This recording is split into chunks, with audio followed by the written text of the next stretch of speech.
এই পুরো vote 48% plus 18% plus 7%, মানে উইচ গোজ অলমোস্ট 70%, এটা নাকি আওয়ামী লীগের ফেভারের ভোট।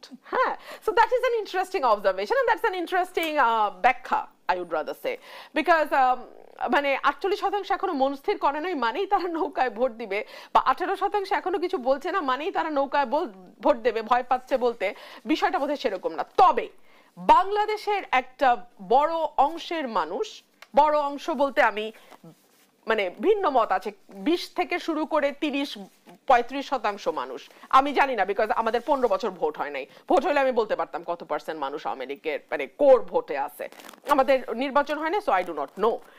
ওই অংশটার মানুষের ভোট আপনি পুরাপুরি বাইরে রেখে, মানে তাদেরকে ভোটের বাইরে রেখে আপনি যদি একটা নির্বাচন করেন, সেইটা কি 14 বা 24-এর রিপিটেশন হবে কিনা সেটা নিয়ে আলোচনা আছে।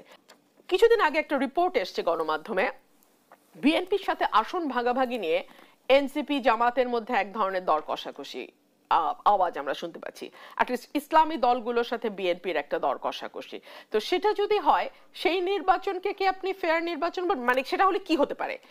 সেটা হলে যেটা হতে পারে যে বিএনপি কিছু আসনে প্রার্থী দিল না, কারণ এইবার কিন্তু ধানের শীষ মার্কায় অন্য দল থেকে এসে কেউ নির্বাচন করতে পারবে না, বা কোনো দলের প্রতীকে আসলে নির্বাচন করার সুযোগ নেই, যেহেতু আরপিও সংশোধন হয়েছে। সো আপনি ছাড় দিলে কি করতে পারেন? ওই আসনে প্রার্থী দিবেন না। কিন্তু না ভোট তো আছে, এক তো না ভোট আছে, দুই হলো আপনি স্বতন্ত্র প্রার্থী ঠেকাবেন কি করে? স্বতন্ত্র প্রার্থী ঠেকাবেন করে? আপনি কি মনে করেন যে ওই নাম সর্বস্ব দলগুলোর ক্যান্ডিডেট দাঁড়ালো আর বিএনপির একটা স্ট্রং স্বতন্ত্র দাঁড়ালো, স্ট্রং এরও দরকার নাই, মিডিয়াম স্বতন্ত্র দাঁড়ালো, যে এলাকায় 8-10 বছর ধরে কাজ করছে, কে জিতবে? চোখ বন্ধ করে ওই স্বতন্ত্র জিতবে। সুতরাং এইসব ভাগাভাগি করে তো লাভ নাই, রাদার নির্বাচনটাকে নির্বাচনের মতো হতে দেন। মানুষ যদি মনে করে 299 আসনে তারা কোনো দলকে পাঠাবে, পাঠাক, তার মানে ইনএভিটেবল কনসিকুয়েন্স যা হওয়ার সেটা দেশের উপর দিয়ে যাবে। এই ট্রায়াল এন্ড এরার প্রসেসের মধ্যে দিয়ে একটা দেশ ধীরে ধীরে মজবুত গণতন্ত্রের ভিত্তির উপর দাঁড়ায়। আপনি যতই শ্যাম ইলেকশন করতে থাকেন না কেন, আপনি কিন্তু কথার কথা নির্বাচন করতে পারবেন, কিন্তু গণতন্ত্রের ভিত্তি মজবুত হবে না। মাসুদ কামাল, এই বিষয়ে আপনার কাছে প্রশ্ন রাখতে চাই। আমরা একটা ভিন্ন প্রেক্ষাপটে ত্রয়োদশ নির্বাচনে অংশগ্রহণ করতে যাচ্ছে রাজনৈতিক দলগুলো, সব দলের অংশগ্রহণের মধ্য দিয়ে কি নির্বাচনের গ্রহণযোগ্যতা নিশ্চিত হবে? তাহলে কিভাবে হবে? যেই বাস্তবতা ব্যারিস্টার রুমি ফারহানা তুলে ধরছেন, সব দল অংশ না করলে কেমনে করে হবে ভাই? যদি এর মধ্যে আমরা দেখি জোট হলো, আসন ভাগাভাগি হলো, হোক, ওখানে তো দল তো আছেই। শুনেন, মোট কথাটাকে আমি বলি আপনাকে, ইলেকশনটা কার জন্য বলেন তো? ইলেকশনটাকে সরকারের জন্য, ইলেকশনটাকে পলিটিক্যাল পার্টির জন্য, নাকি ইলেকশনটা ভোটারদের জন্য? নিঃসন্দেহে ভোটারদের জন্য। ইলেকশন হলো ভোটারদের জন্য। তাহলে আপনি সমস্ত ভোটারকে আপনাকে অনার করতে হবে।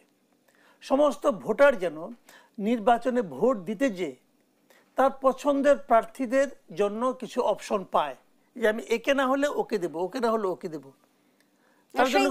বিকল্প এবার নির্বাচনে থাকছে কিনা?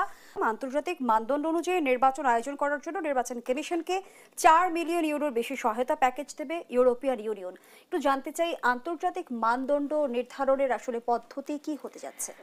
দেখুন, যখন বাংলাদেশের নির্বাচনী কথা আসে তখনই আমরা সব অদ্ভুত বিশেষণ যুক্ত হতে দেখি।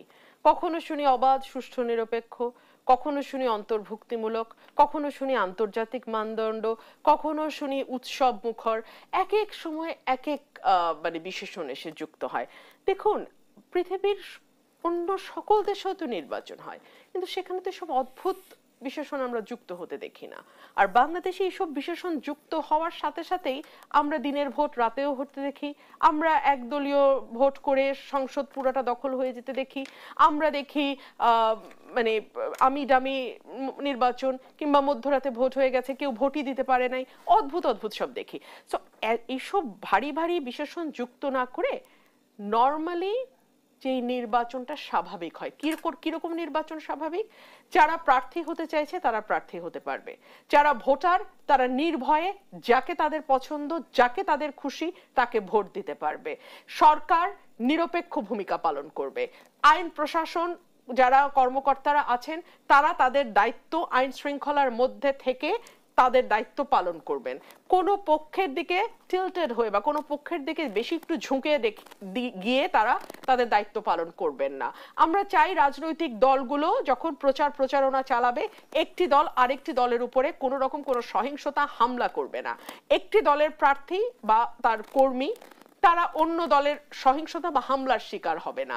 ছোট দলগুলো যারা হয়তো অত বড় জমায়েত করতে পারে না বা অত বেশি লোকজন তাদের দলে হয়তো নেই, তারাও যাতে একটা বড় দল যে সুযোগ সুবিধা নিয়ে নির্বাচন করবে, ছোট একটি দল যার হয়তো তত জনবল নাই, অত শক্তি নাই, অত অর্থ নাই, অত পেশি শক্তি নাই, সেও যেন নির্বাচনে সমান অধিকার লাভ করে। এগুলো তো ভাই বেসিক, একটা নির্বাচনের বেসিক। কিন্তু এই বেসিকটাই বাংলাদেশে আমরা এখনো করতে পারলাম না বলেই আন্তর্জাতিক মান শুনতে হয়, অবাধ সুষ্ঠু নিরপেক্ষ শুনতে হয়, অন্তর্ভুক্তিমূলক শুনতে হয়, উৎসব মুখর শুনতে হয়, বিশ্বের সবচেয়ে শ্রেষ্ঠ নির্বাচন আমি দিয়ে যাব এটাও আমাদের শুনতে হয়, বাংলাদেশে 53 বছরে কোনো মানে সকল নির্বাচনকে ছাড়িয়ে যাবে এইবারের নির্বাচন, এইসব ওয়াদাও শুনতে হয়। এত কথার দরকার নাই। বাংলাদেশে না আমরা দেখি দেশপ্রেম নিয়ে এত কথা, এত বুলি, এত গান, এত কবিতা, এত নাটক, এত মানে চেতনা নিয়ে এত বকবক, এটা পৃথিবীর কোথাও হয় না। আমাদের ভেতরে দেশপ্রেম নাই বলে আমাদের এত জোরে জোরে এগুলো আওয়াজ করতে হয়। নির্বাচন হবে যেভাবে নির্বাচন হওয়ার কথা, যেভাবে আর 10টা দেশে নির্বাচন হয় সেভাবে নির্বাচন হবে, ওইটুকু গ্যারান্টি দিতে পারলেই হইলো ভাই। জনাব মাসুদ কামাল, যে আলোচনায় আমরা ছিলাম, জনগণ কি ত্রয়োদশ নির্বাচন নিয়ে পুরোপুরি আশ্বস্ত হতে পারছে যে দ্বাদশ নির্বাচনের মতো আমিরামি নির্বাচন হবে না, জনগণের রায়ের প্রতিফলন হবে, তাদের কাছে উত্তম বিকল্প থাকবে? না, এখানে কতগুলি বিষয় আছে আমি বলি। এই নির্বাচনের প্রথমত যে আলোচনাটা রুমিন ফারাহ করলেন, যে এই নির্বাচনটা আদৌ ওই সময়ে হবে কিনা সেটা নিয়েও মানুষের মধ্যে একটা এখনো আশঙ্কা আছে, একটা ঝামেলা হতে পারে। আর দ্বিতীয় কথা হলো নির্বাচন যেটা হচ্ছে, ডক্টর ইউনূস নিজে বলেছেন উনি ইতিহাসের সর্বশ্রেষ্ঠ নির্বাচন উনি নাকি দিবেন, বলেছেন বটে, কিন্তু উনি কিভাবে দিবেন আমি জানি না। কিন্তু সম্প্রতি বিদেশি গণমাধ্যমকে দেওয়া সাক্ষাৎকারে প্রধান উপদেষ্টা এও বলেন যে বিচার ও সংস্কার ছাড়া নির্বাচন হলে ফিরবে পুরনো সমস্যা। ভাই ওনার কথাবার্তা কোনো ঠিক ঠিক না, আমি বলি আপনাকে, উনি আসলে এগুলি বুঝেন না ঠিকঠাক মতো আমার ধারণা আর কি। সংস্কার জিনিসটা কী রে ভাই বলেন তো? এই যে সংস্কার করতেছে, একটা সংস্কার করতেছে, ওনার কিছু ভাড়াটে বুদ্ধিজীবী আছে বিদেশ থেকে নিয়ে আসছে আমদানি করে, আর কিছু এনজিও, এদের দিয়ে একটা সংস্কার করাইছে, করে না কয়েক এটাই সংস্কার, সবাইকে মানতে হবে। কেন সবাই এটা মানবে কেন? সবার তো নিজ নিজ এজেন্ডা আছে না, সবার নিজ নিজ পলিটিক্স আছে। এই সংস্কার না হইলেও হবে না, এটা তো কোনো সংস্কারই মনে করি না আমি এটারে। আমি একটা কথা বলি, এটা মাথায় রেখেন, লেখা রাখেন আজকে। বিএনপির 31 দফা আছে, এই 31 দফা তারা আরো 3 বছর আগে দিচ্ছে, দিয়া এই 31 দফা তারা সারা দেশে ক্যাম্পেইন করছে। নির্বাচিত যদি বিএনপি ক্ষমতায় যায়, বিএনপি এই সংস্কারের যেগুলো 31 দফার সঙ্গে মিলবে সেগুলি নিবে, বাকিগুলি আলহামদুলিল্লাহ।